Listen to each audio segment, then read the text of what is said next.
I'm Simon Woodhead from Simwood, here to talk to you today about VoIP fraud, some analysis we've been doing based on approximately 3 years of data and what we see in the wild amongst customers and partners. Okay, this is what we're going to be running through. Essentially, what VoIP fraud is, or what toll fraud is, why it exists, how it is perpetrated, and what you can do about it to protect your networks and ultimately protect your customers. Why we're qualified to talk about it. Simwood offers wholesale VoIP services. We obviously have an IP network. We're LINX members in 2 southern sites, IX Manchester. We're also AM6 and LONAT members. We offer principally wholesale voice in 3 key flavours, really. We offer UK numbering. We have a blanket footprint for the UK.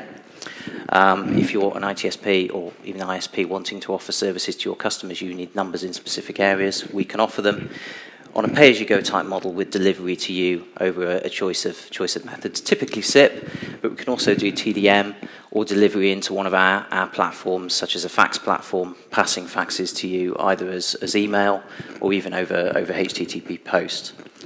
We also offer international termination in a variety of flavours to suit different customer expectations. Configurable on a per-call basis with real-time billing, real-time CDRs all through our API. And where we're seeing most growth at the moment is a product we call Virtual Interconnect, which gives you all of the benefits of having your own C7 interconnects to other operators in the form of 100% of the wholesale revenue without any of the complications either operationally or of billing, etc. All of that presented again through our API, just like our own services. Find out more about us on our website. If you want to find out a little bit more about what we think, have a look at the blog. I'd also encourage, or even beg, you to sign up for our newsletter there. It's very low chat. We tend to send 2 or 3 a month when we've got something useful to say. So, toll fraud. Estimates put the annual cost at about $46 billion. I would say that's an underestimate, but whatever the figure is, it doesn't reflect the intent of the bad guys, it reflects the competence of the good guys. In practice, if you're compromised, there is no relation to your revenue as to the size of the attack, and the cost is effectively unlimited. It will frankly go on as long as it takes you or your upstream providers to notice, usually by way of tripping a credit limit. Why it exists, it all comes down to international, or rather inter-carrier settlement. If we look at a typical call, if a customer behind BT, for example, passes a call to a customer behind Simwood, for example, we will bill them a small amount for terminating that call. That's the green blob that you can see at the top. They will obviously add their margin and pass it on. Their reseller will add their margin and pass it on, and through several links in the chain, you have a call charge in the hands of the end user. Now, this is hugely complicated in the sense that there's thousands of different charge bands, loads of different operators in the chain, and loads of different variants in the number of operators in the chain for a given destination. There's also no authoritative global list as to what number prefix corresponds with what charge band. So it's really easy to make mistakes. If somebody in the chain makes a mistake, 2 things happen. 1, they incur a loss and present an arbitrage opportunity to their onward customers. But also, their resellers, their onward customers, may well be basing their pricing on the input costs. So what you can find is that artificially low price propagates further down the chain. If we add into the complication that some numbers have outpayments to third parties, for example, premium rate services, voting lines, that kind of thing, where you've got a service provider and potentially a whole chain of service providers that are getting a chunk of money out of the termination rate for the provision of the service. The fundamentals are the same, but the stakes are much higher. The input cost is higher. And the consequence of a mistake is much greater. But what we have here is not only a loss and an arbitrage opportunity, but we also have potential that if somebody controls both ends of the chain, they can get more money out than it costs them to put a call in. And you effectively have an infinite loop situation. You can go online, you can buy software You download it, install it, it will tell you which operators to open accounts with and what numbers to dial and how much income you will get out. This is actually an industry. That's toll fraud. Now, of course, if you can get access to somebody's PBX because it's misconfigured, for example, you can place that call at no cost. Obviously, if there's no cost, but there is an outpayment, the game gets a lot easier, the stakes get a lot higher. That's dial-through fraud, and what I want to look at for much of the rest of this presentation. Why does this matter? Well, fraud's a fact in any business, but in voice, it's more of an issue for two reasons. One, as I say, the costs of an intrusion aren't in any way relative to your size. You can be a small operator with a huge bill that dwarfs your turnover. It can literally put businesses out overnight. But also the voice business in itself is changing. Years ago, the voice line operators in the room used to bill for a line and charge for calls. Then they started offering broadband. Some of them now offer TV. Equally, broadband operators offer voice. And this is all getting bundled into one bill, and the billable minutes are diminishing. They might not even be visible in the bundle because they're included. So you've got a rising fraud cost with less billable revenue to actually put it against. In fact, depending how you structure your bundles, the voice minutes may actually be purely a cost center. They may not be a profit center at all, because your bundle pricing works on the basis that any call a customer makes is eating into your bundle margin. So we think the market needs to change. Voice is moving away from being a service on its own. It's becoming a feature on other services. And we think this trend over the last few years to play off multiple different carriers and fiddle about with minuscule margins needs to give way to actually managing the risk, because the cost of an intrusion greatly outweighs the micromanagement benefit you're going to get from least cost routing. In 2011, the Loan App members in the room will remember I presented on a project we had going then, Darknet, which was looking at and analysing noise around the internet, worm traffic, that kind of thing. There's a slide from that presentation put together on a quiet Sunday afternoon representing 60 minutes of traffic. And what that told us, one of the findings from that, was that about 1% of that traffic was SIP, which was a bit of a surprise. Being in the SIP game, it was also of interest. So we set up a HONEYPOT. Now, the HONEYPOT is a commodity VoIP server sitting on our network with default passwords begging to be attacked. The only difference between that and production equipment is we log everything that goes through it. I've been doing so for the 3 years since, and the results of that have been and remain available at that URL for anybody that wants to look at them and or use them. But we've been looking at those a little bit closer recently and have some interesting findings to present based on them, hopefully. The key intrusion vector that we see for internet-connected PBXs and other gateway-type equipment is a SIP scan. Now, you may have seen the later stages of this, but you probably haven't seen where it starts. Where it starts is what we call the recon stage. And that is simply a SIP options packet. For those of you not familiar with SIP, the options request is very much like an ICMP echo. It does slightly more in that it advertises capability, but in this use case, it is simply a request, a response, and that response is used as a sign of life. Now, at the recon stage, they will crawl seemingly random IP addresses, send a single packet, and those that respond to that will go onto a list for later meddlement. The trend is up and to the right, but you can see that actually this recon traffic is at quite a low level. We're looking at about 4 or 5 a day, and these are individual packets. But what we know is that if you block them, the attack doesn't progress any further. But of course you can't block options because it will affect your production traffic. Where you're, sorry, I'll move on. Geographically, don't read too much into that, but what we tend to see is that these come from the dedicated server networks. These aren't coming from the access networks, and that graph pretty much reflects that. If you respond to an options request, you'll generally find that within 24 hours, you will move on to the next stage of an attack that we call a scan. And you may well have seen these. They will come from a different IP address typically, but that IP address will generally be within the same /29/28, which again points to the dedicated server setup.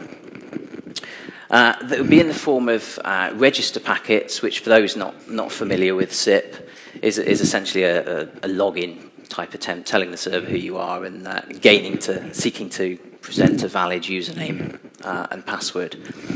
You may have seen these though, because they come at a hell of a rate. And if you're operating a PBX or customer-facing equipment with a relational database behind it, you may see these things presented as a denial of service attack because they come really, really quick.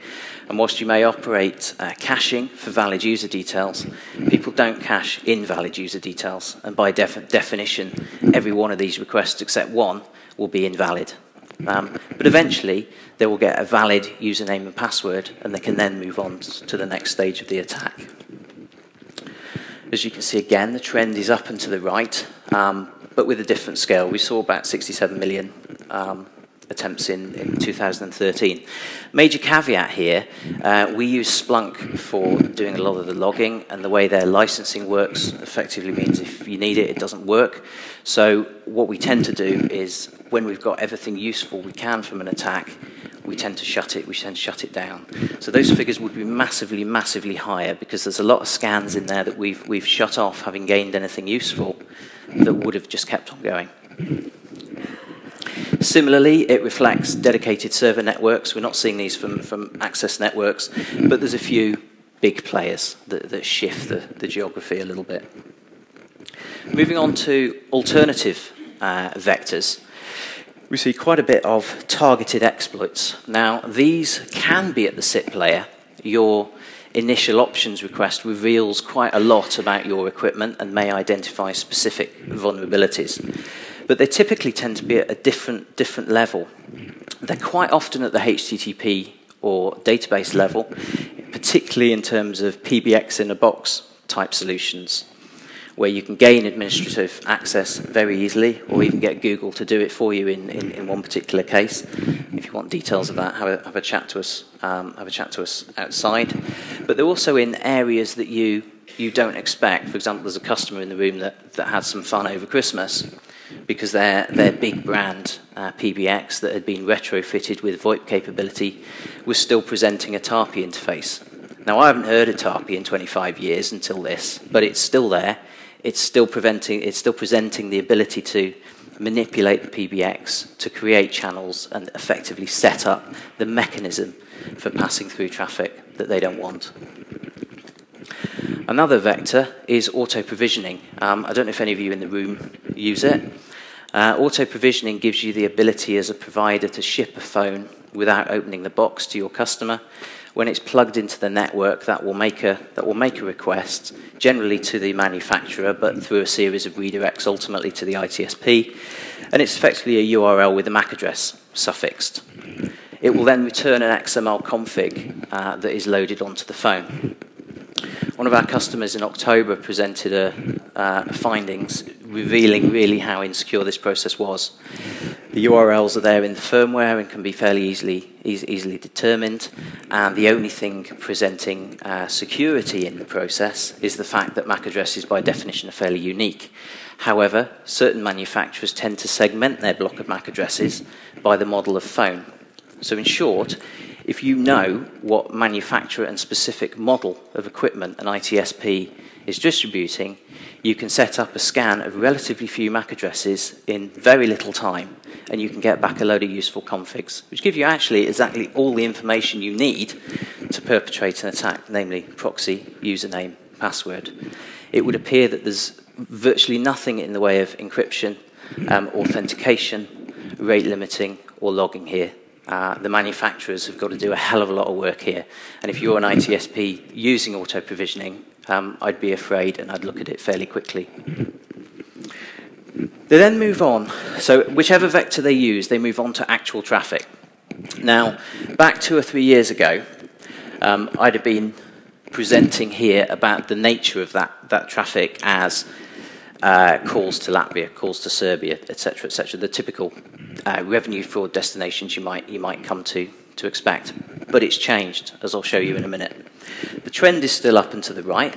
The same caveat as before applies in the sense that we cut these things off when they've served their useful purpose. But in terms of where they're coming from, based on the IP addresses at least, we generally see a different picture, and these do tend to be access networks in places that you might usually associate with this kind of activity. But there's something different. They're not calling these expensive destinations, as you may see when your PBXs are attacked. They're making what appears to be test traffic.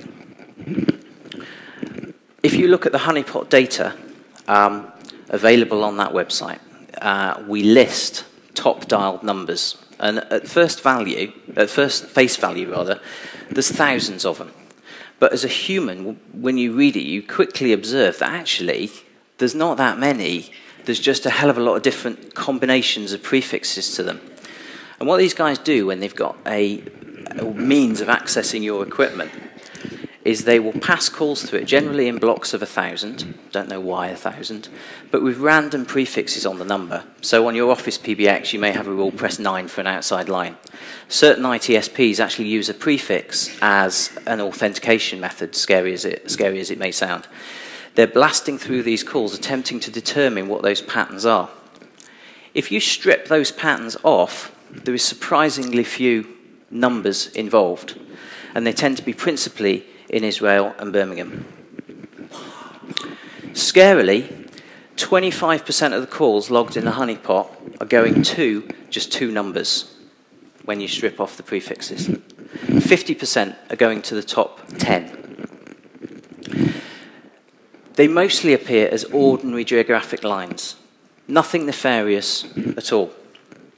They're not in any of the commercial data feeds that show dodgy numbers that you might want to block on your network. And just to remind you, this is test traffic. The actual attack hasn't really started yet. If this was your network, this could have gone on and you haven't seen what would present itself to you as a visible attack yet. Once they've done that, they will then progress to the final stage, which is the one we're probably all familiar with. This is the thing that wakes you up at 3 o'clock in the morning because you've spent £10,000 that you didn't expect to spend on calls to somewhere you didn't expect to. I'm not going to talk too much about that because I think that's a fairly well-trodden path. But what I want to move on to is what you can do about it. Now, the good news is I'm not here to sell you a box. Most of the solutions don't cost anything and are pretty easy using the knowledge and the information that's out there. First thing we'd say is bill as often as you can. It terrifies me when we speak to ITSPs and they say, yeah, we raise bills at the end of the month.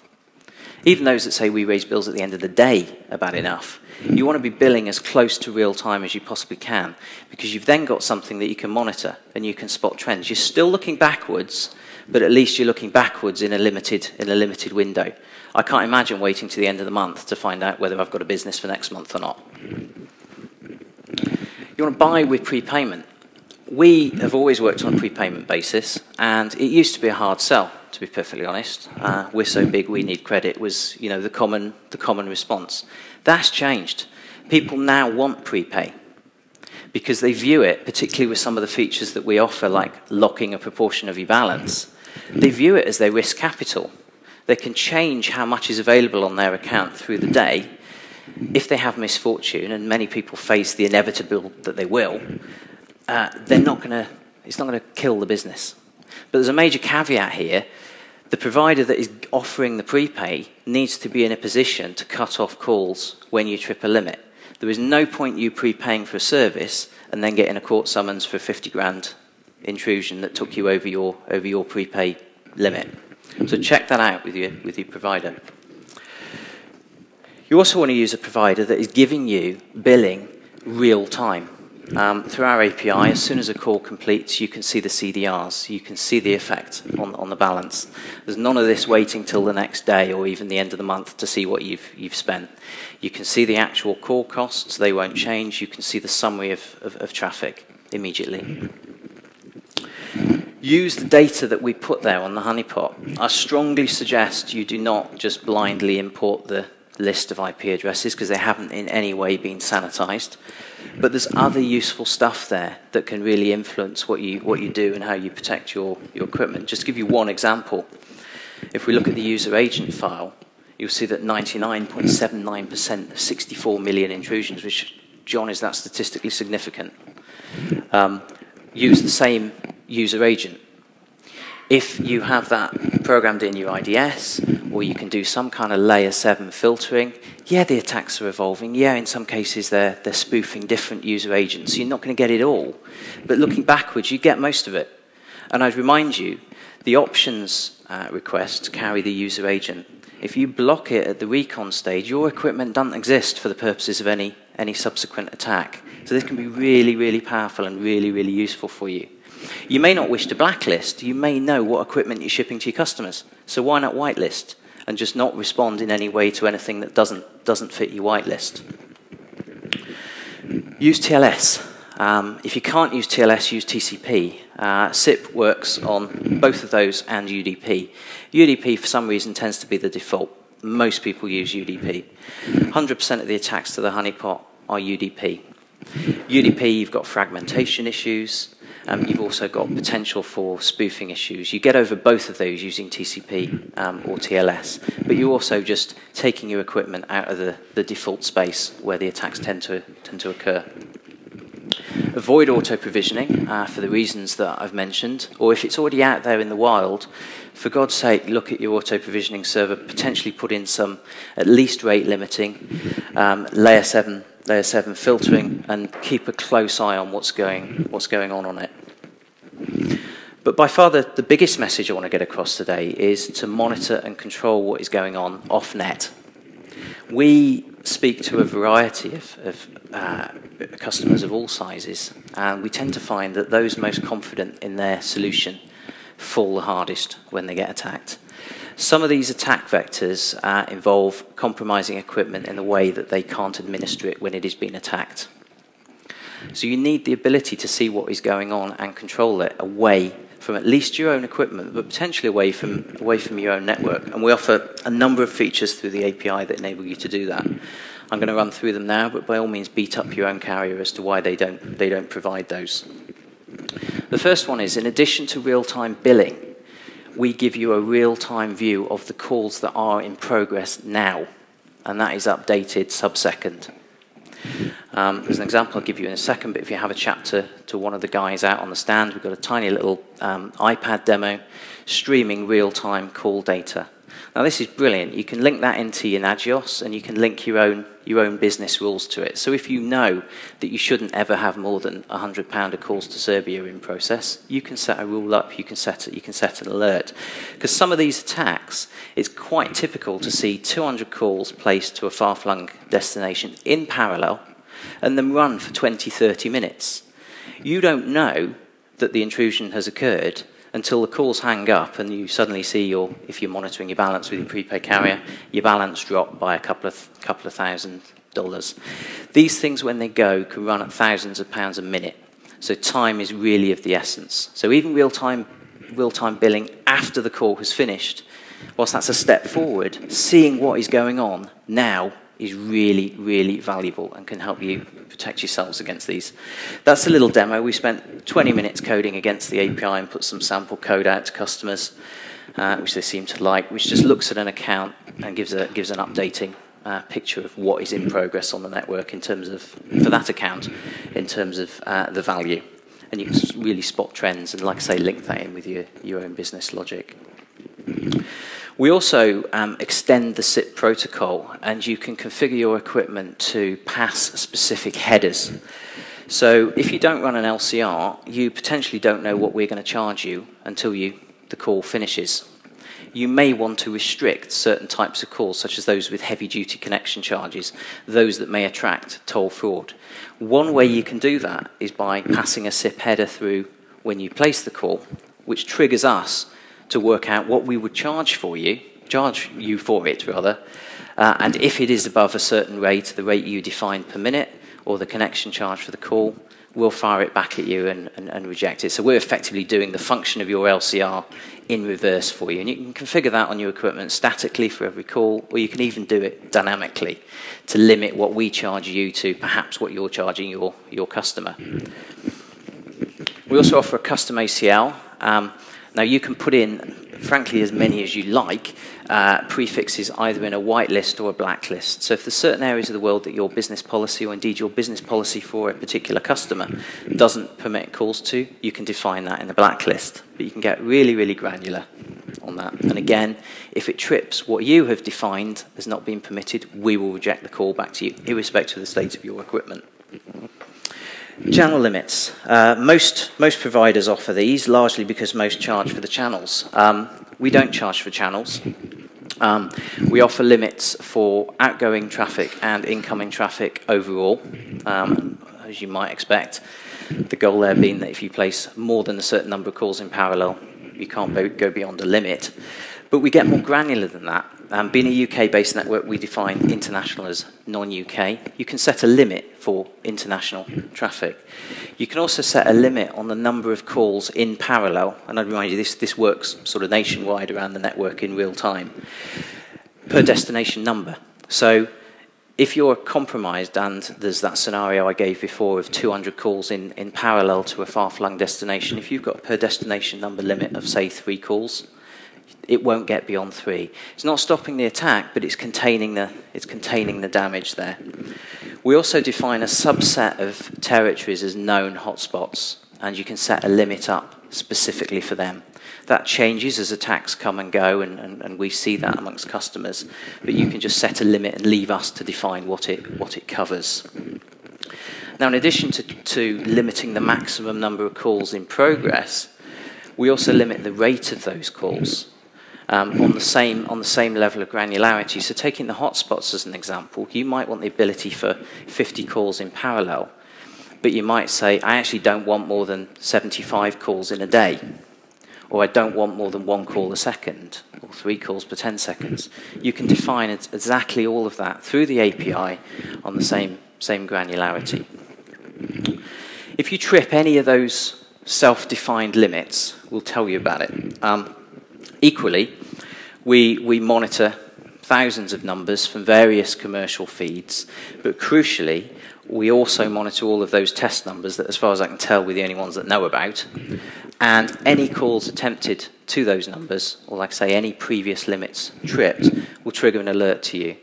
Now, this isn't some human thing 15 hours after the event. It isn't even database-based in retrospect. Actually, it's part of the call flow, queuing up an alert for you when a limit trips. You can get them by SMS, you can get them by email, you can even get them as a HTTP post to your own equipment. The other thing is API control. You can add, remove IP addresses, add, remove trunks, all through the API. So the scenario I gave you before of your equipment being compromised, if you'd back-to-back your customer trunks with trunks on Simwood, not only can you see which account is causing the problem in the alerts, but irrespective of whether you've got access to the equipment or not, you can turn them off instantly. And remind you, there's no vaporware here. This is all actually in the API today and has been for some time. If you look at our blog, you can see we've banged on about it for a good while. You speak to your existing carrier, they'll probably say, oh, we're so vast, this wouldn't scale to what we do. The suffix that they're not giving you there is that it wouldn't scale to the volume they do with their relational database-based architecture. All of our line of business stuff is RAM-based, and based on present volumes, is currently doing 300,000 operations per second. The back at you I would give you to give to them is when their relational database operation can do 300,000 requests a second, then it's a valid reason that it doesn't scale to their volume. Bringing it all together then, we think fraud is the principal risk, not only to VoIP businesses, but to businesses with telephony equipment that is internet-enabled. We think the market is changing, and these days of micromanaging margin need to give way, and are giving way, to managing risk and avoiding those cost shocks and preserving the margin that you've got, because voice is becoming a feature of another service, and it's ceasing to be a service in its own right. So work with your carrier. If they can provide the features that we've mentioned there, then great. We all benefit. If they can't, come and have a chat to us. Everything I've presented there is in a 26-page booklet that is out in the foyer. Come and grab one. Any questions, come and ask us outside. Please do look at the blog. By all means, follow us on Twitter. If you want an account to play with, you can sign up at the URL at the bottom. Use the LINX84 suffix and put in your AS number, and we'll give you slightly more free test credit than we normally would for the next 7 days. And as you might expect, that's a real-time process, and you'll be up and running with your account in under a minute. Thank you very much.